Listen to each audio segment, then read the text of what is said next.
Good morning, YouTube, and it's SSSVEDA day 23. Today's topic is, share an inspirational quote. I don't know if it's inspirational, but I was looking through a list of quotes I'd saved, and there's one that seems to be really valuable to keep in mind. It's one from Thomas Paine. A long habit of not thinking a thing wrong gives it a superficial appearance of being right.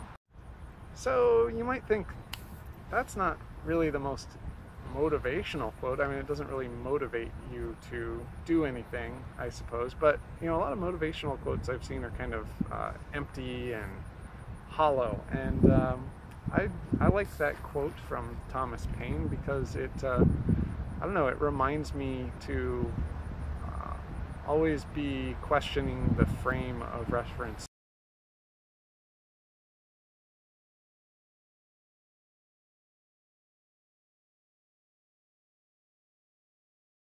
There's this idea of zeitgeist.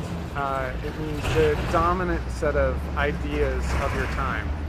And, I think that questioning the validity of those ideals, and that doesn't necessarily mean rejecting them. That just means re-examining them and seeing if they stand up to the latest information available. And it's interesting to think about the zeitgeist. I was recently watching a video about who was it? I think it was a Vsauce video talking about scurvy and how, due to zeitgeist, they had a lot of evidence to show that what the cause of scurvy was and what the cure was, but due to the framework of their time, they were unable to see the information they had in the proper context. So I think it took about 300 years for them to actually really investigate scurvy and really kick it. Even now it can be an issue, but the interesting thing about the Vsauce video is that they pointed out time and again, they kept revisiting the same issue and having trouble, curing it. So I just think that the quote I selected kind of helps challenge that frame of reference in a good way, and to me it's very motivational to be making progress. And the way that you make progress, the best way, is to find out, what things you're maybe not doing the best way you could, and look for new ways to do them. So, yeah, I think it's very motivational to do that. It can be kind of demotivational as well, because if you do discover a new way to do something, then other people, they might be resistant due to the zeitgeist. And they won't necessarily want to do things the better way. And there may be some evidence that it's not a better way, but I think in a lot of cases it is. For example, I've spent a lot of time watching people in meetings, and a lot of meetings, people who have computers, they show up to meetings and they don't use their computers. Or, if they are using computers, they're not using the computers to take notes. They're using it to try and do work instead of paying attention to the meeting, or maybe they're just goofing off instead of paying attention to the meeting.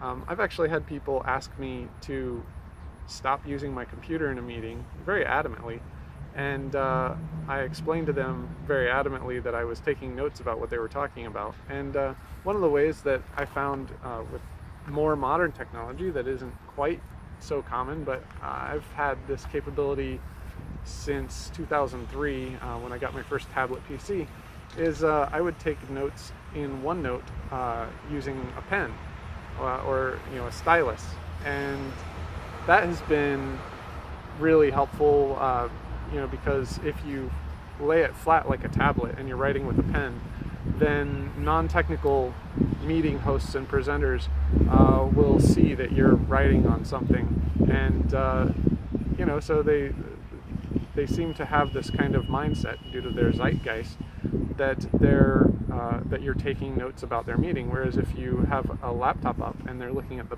back cover of your laptop and watching you type, they assume that you're not taking notes about their meeting, because notes are taken with pen and paper and not taken with a keyboard in their view of the world.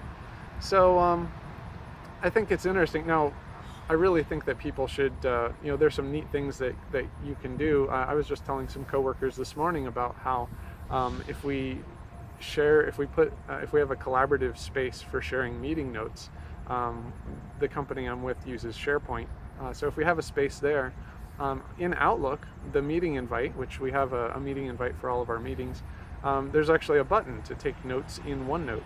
I think that you know, that's a really underutilized feature. So I was even explaining to the coworker, you know, like how exactly that works. You know, people don't necessarily understand, like, what would it mean to take notes collaboratively.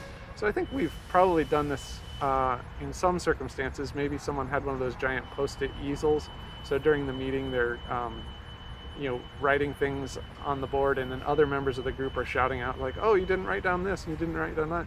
And then it's someone's job to usually transcribe the giant post-it notes after the you know, after the meeting.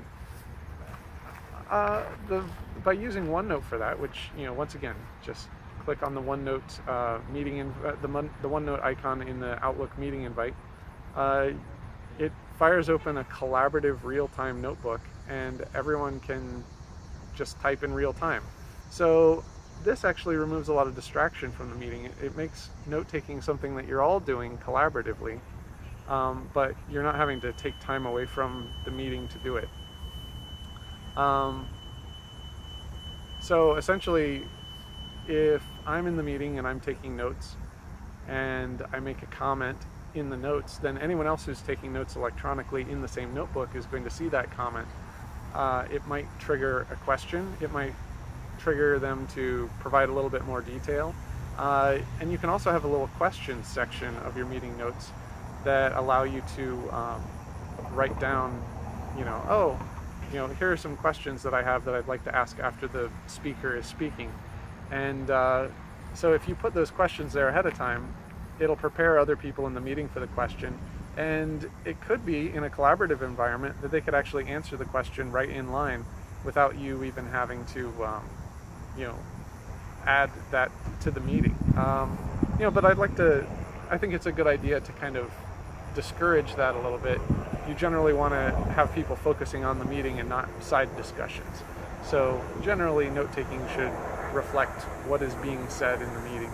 Another thing that the coworker wasn't really aware of is that you can record audio during the meeting, and then as you take notes, the notes you take are indexed to the position in the meeting where the, you know, to the position in the audio where the note took place. So you can go back years or months later, which is handy in a meeting where you're talking about features to a product or specifications or this kind of thing. You might remember that a conversation took place, but you might not remember the details of it. You know, one of the things that, you know, once again, associated with our zeitgeist, oh, there's a fire truck. It's interesting because the fire truck is leaving the grocery store and it has its lights and sirens on, so it's nice that they were ready. But I'm going to cut the video here for a minute.